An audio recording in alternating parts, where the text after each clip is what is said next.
Super Bowl is legally classified as entertainment, not sport, which means the NFL can script the outcome, and you can't do anything about it.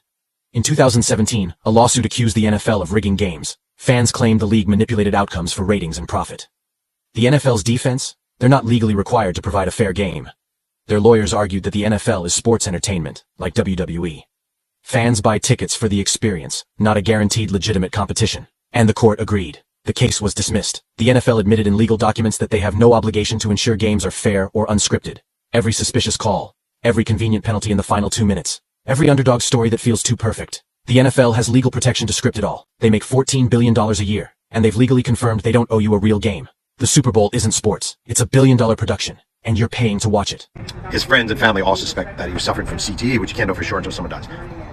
It's increased. 55 years old and he's dead and he was homeless.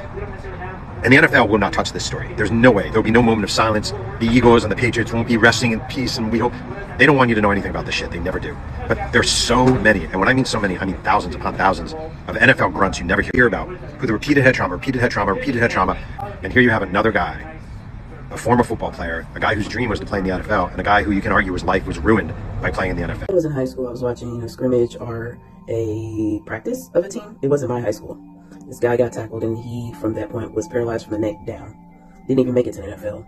These young men and men play from high school, middle school, younger, and they're getting injuries to their actual head. I have declined players because I for sure talk about CTE before the movie even came out, because I saw the head injuries and I was putting it together. I said, have you ever had a concussion?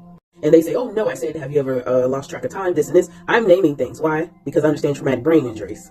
It makes you more prone to domestic violence. The day after the Super Bowl is the highest number of calls, since you all like to volunteer to be volunteers. Take some calls after the Super Bowl from women and men who are literally harmed due to the NFL discipline. You talk about people in the military, this and that, and you talk about policemen putting their hands on their wives. NFL players, the entire establishment is seriously DV, but they got enough money to cover themselves.